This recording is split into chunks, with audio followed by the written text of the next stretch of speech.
د بلخ، سمنګان، سرپل او فاریاب ولایتونو دولتي ویاندویانو د یوه مطبوعاتي کنفرانس په ترڅ کې د وروستیو ورښتونو د اوښتو زیانونو په تړاو له رسنیو سره وروستي ارقام شریک کړل. دوی د خپلو راټوله کړیو معلوماتو پر بنسټ رسنیو ته وویل چې د شمال زون په 4 ولایتونو کې شاوخوا 50,000 لوی او وړه څاروي او 20 کسان د واورې او سړې هوا له امله مړه شوي او په خبره نږدې 80 کورونه په بشپړ ډول نړېدلي دي. د 209 الفتح الاردو د ارکان رئیس مولوي نقیب الله عزیزي وایي چې د یوې ټاکل شوې ځانګړې بیړنۍ کمیټې د پرسونل لخوا په بلخ، سرپل، سمنګان او فاریاب ولایتونو کې 600,000 څاروي او څه باندې 130 کورنۍ د مرګ له ګواښ څخه ژغورل شوي دي. لکه څرنګه چې تاسې په جریان کې یاست چې په تیرو څو ورځو کې د شمال زون په مختلفو ولایاتو کې لکه بلخ، سمنګان، سرپل، جوزجان او فاریاب کې زیاتې واورې او بارانونه وشول چې په ډیرو ساحو کې خلک له ګڼو ستونزو سره مخ کړل. د بلخ ولایت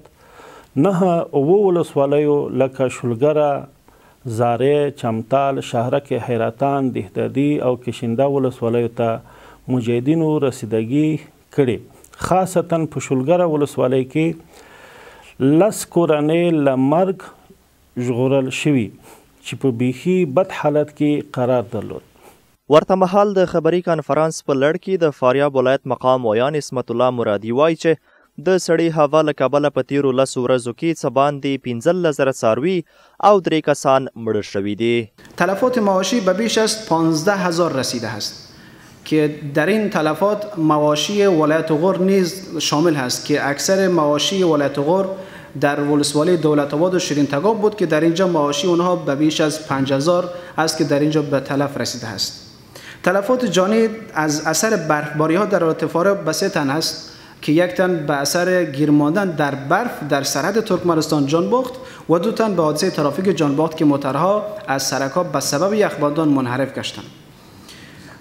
تلفات خانه ها به بیش از 10 باب ما تخریب داریم که خانه ها تخریب شده است. اکثر اینها در ولسوالی قیصر است و ایده آنها در ولسوالی دیگرها. همدارنګه د سمنګان ولایت مقام ویان عبدالله اوتک هم په دغه ولایت کې د مالی او ځاني زیانونو د اوښتو سربیره د څه باندې 1000 څارویو د تلف کېدو خبر ورکوي. هغه په دې اړه وایي تقریبا په دغه ورځو کې 15,550 واړه او غټ څاروي چې کوم وتلي وو، دغه البته کوم منطقې چې زه درته یادوم ساحې د قوشتوت، پایګتاش، شریکیار او د لیلسای منطقې د سره د ګاودرې چې دا منطقې مربوط د مرکز او د خلم ولسوالۍ حضرت سلطان ولسوالۍ کېږي. دلته دغه رمې په داسې حالت کې راباندې شوي چې دوی سره د دوی صاحبانو سره د خوراک دپاره امکانات هم نه وو او ورسره کوم د څارویو خوراک چې هغه ورسره خلاص شوی وو. نو د محترمې قومندانۍ د وسایطو د نقلیه وسایطو په مرستې سره د انټرنیشنل کوم موټران چې د دوی په مرستې سره دغه مواد لکه کنجاړه، بوس،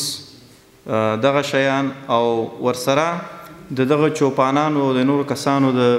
خوراک لپاره کوم ترتیبات چې دا برابر سو دوی ته انتقال سو. له زیانمنو شویو کورنیو سره د 209 الفتح الاردو د بیړنۍ کمیټې مسؤلین وایي چې د شمال حوزې په 4 ولایتونو کې د واورې له امله له زیانګالو کورنیو سره د شاوخوا 29 میلیون افغانیو په لګښت د خوراکي او نورو اړینو توکو مرسته کړې ده. که څه هم سږکال د سختې وچکالۍ وړاندوینه شوې وه، خو د اټکل خلاف په شمال زون کې 2 ورځې پرله پسې واوره وورېده چې له کبله خلکو ته درانه مالي او ځاني زیانونه واوښتل.